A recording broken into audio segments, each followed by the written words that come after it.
I know that these champions have lost fights recently. AJ losing to Daniel Dubois and Tyson Fury losing to Alexander Usyk. But it is interesting to compare how they deal with each other.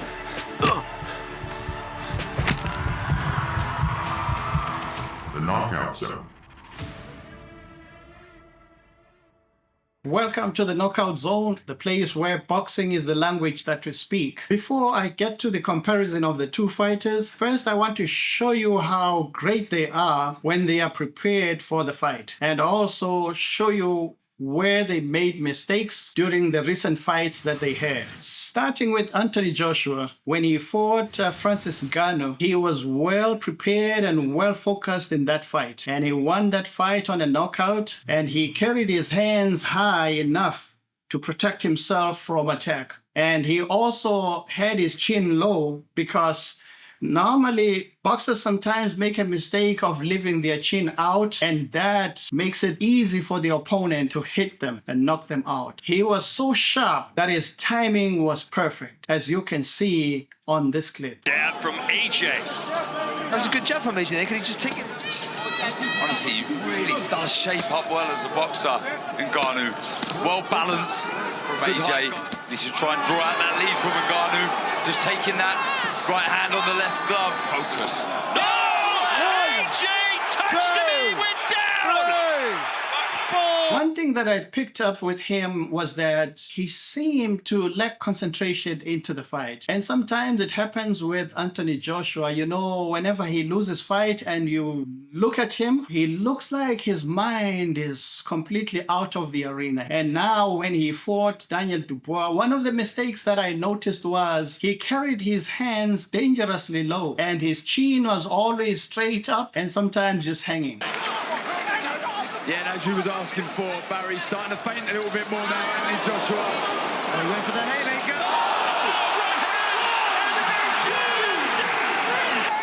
Joshua's got to give it something to think about here. Caught him again. He's lining him up. Caught him again. This is incredible stuff. Daniel Dubois fighting like a prime Mike Tyson right now. Step in with a big...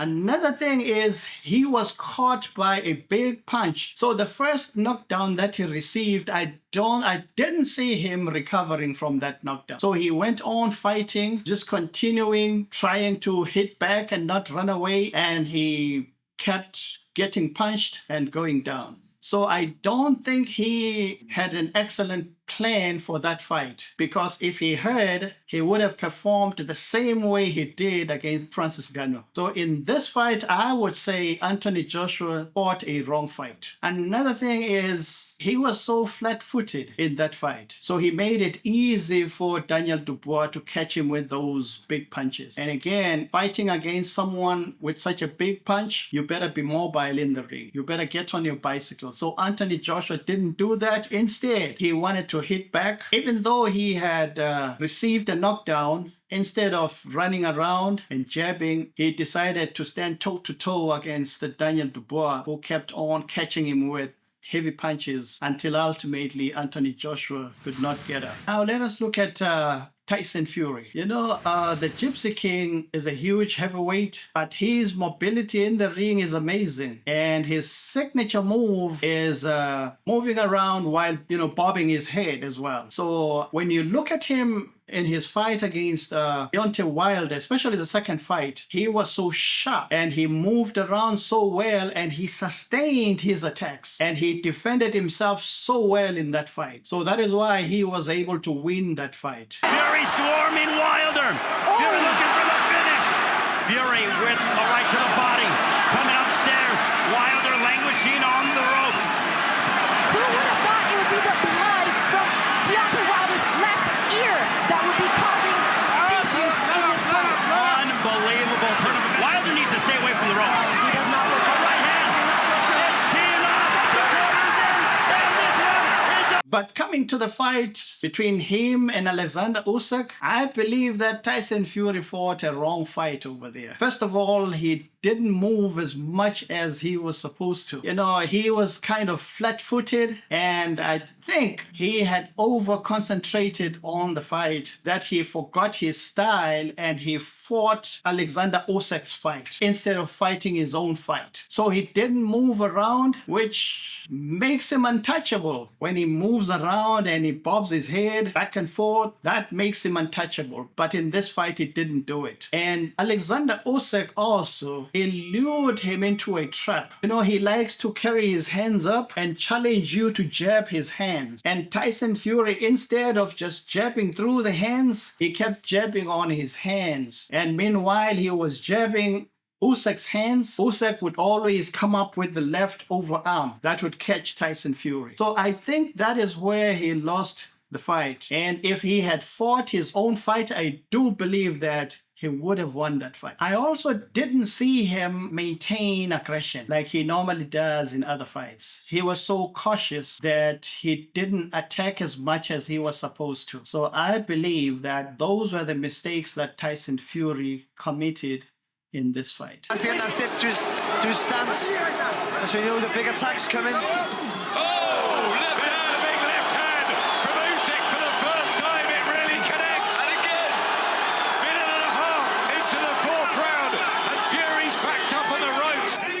For the thought, judges, as we approach halfway. I say, well, he felt that. He did.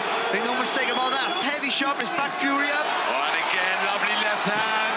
Nice left hand again in the 9th round. Incredible resilience. Yeah, the powers of recovery from Tyson Fury. There's the uppercut. Back comes Usyk.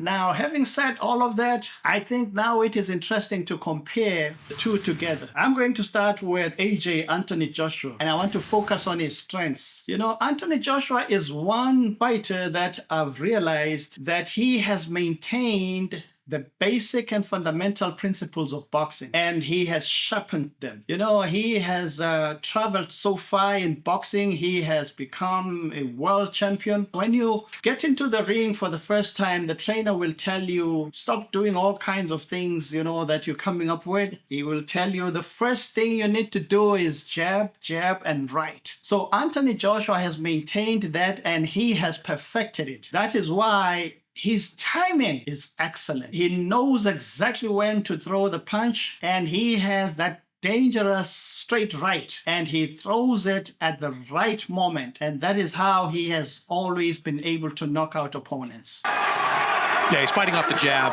and he's looking for opportunities that way. Previous iterations of Joshua, you'd see him crouch down a little bit, lunge in, look for those big shots. He's definitely fighting more like the fighter that beat Ruiz the second time. Gets under the hook again, weaves nicely underneath, so good defensive skills by Joshua, and a return right hand, good counter right. Pulev is hurt, second right hand, that clipped him as well. Now he goes in for the kill. Pulev says he's not hurt, screaming out, but Joshua, there's confidence, there's aggression. And this is where AJ needs to be a little bit careful. This is exactly where he got hurt with Andy Ruiz, getting reckless, going aggressive, and going towards him. Beautiful right hands from the champion. Knocking Pulev around the ring, hits him with an uppercut as well. Another uppercut, that hurt Pulev.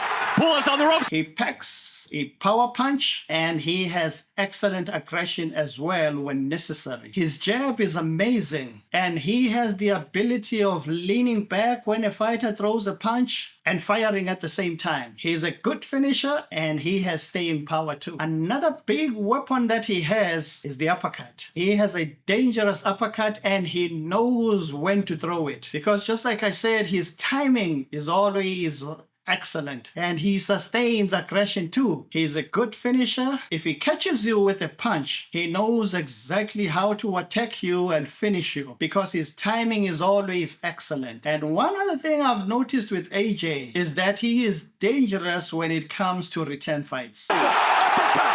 Tremendous shot! Vladimir in trouble. Joshua's trying to finish him right now. Down goes Klitschko. He left in the round. Amazing career. Second knockdown in the round. Joshua's got it.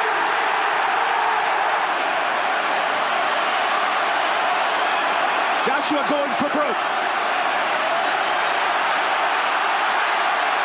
Every punch is aimed at ending the fight. Body shot, left hook upstairs, right hand. David feels is gonna. I now want to focus on his weaknesses. One of his weaknesses is sometimes when you look at his face in the ring, at some point you will realize that his mind is not 100% into the fight. And sometimes he carries his hands very low. And I think he does that when he is concentrating more on throwing his own punches and forgetting about holding his hands up as well for self-defense. And sometimes he keeps his chin hanging out and up, which is always dangerous, leaving him vulnerable to a punch that might come his way. His defense strategy, I would say, is average. And his mobility as well in the ring, I would also say is average. And he doesn't seem to take punches well. Normally when he gets caught by a punch, I think he shows it too much to the opponent, and he gives the opponent a chance to finish him up. Now, let us focus on the Gypsy King, Tyson Fury. Let us see where his strengths lie. He has that excellent footwork in the ring. You know, I like him when he moves around, because he doesn't only move around, but while he's moving, his head is bobbing as well. And that confuses the opponent. And I wonder if Tyson Fury knows that that is his signature move. But whenever he does that, I always realize that the opponent is confused as to which way he's going to come with punches. And another thing about Tyson Fury, he doesn't rely on one kind of punch.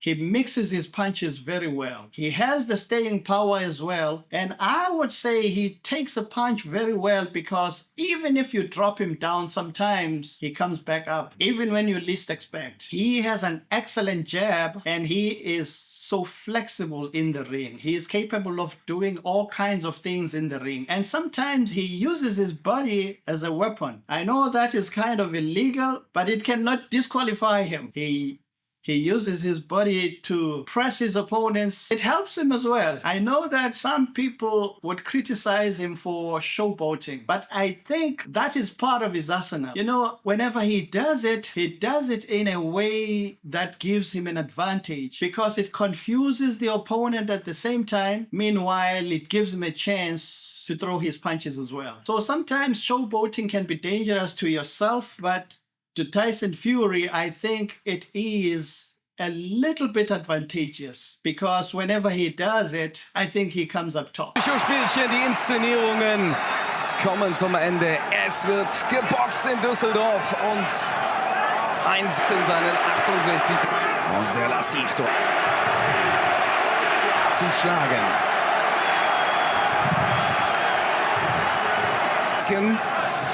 Einfach mal ein Hilfswerfen von Tony Weed, Ethiktrainer gewesen für eine Sicherheitsfirma.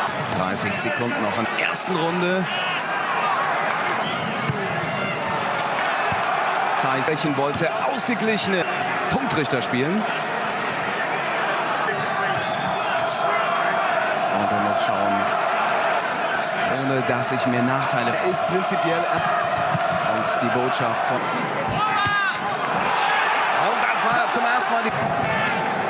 I now want to focus on his weaknesses. You know, sometimes he does get careless in the ring, in the sense that he will unnecessarily stay close to his opponent and allows his opponent to land big punches on his face. Whereas if he moves around the ring enough, he is able to avoid those punches. Another thing about him is sometimes he doesn't sustain his aggression. Whenever he catches a fighter with a punch, he will not attack enough, you know, to finish the job that he had already started. His defense as well, I would say, is on the average side. His defense is only effective when he is mobile. And sometimes he forgets to get on his bicycle and be mobile in the ring. Another thing about him is when he is concentrating on a fight too much, it doesn't sustain his aggression. He would be jabbing you know, and moving around. And sometimes whenever he catches a fighter with a punch, he will not follow up enough to finish up the fight. So when it comes to who wins this fight, based on points, I think Tyson Fury has it because of his mobility in the ring and his ability to throw a number of punches, a variety of punches. But when it comes to winning by way of knockout, I give it to Anthony Joshua because he carries a big punch and is capable of knocking out cold every heavyweight that is placed in front of him. And having said that, both fighters have a chance of winning the fight by way of technical knockout. Let me know in the comments, who do you think would win this fight?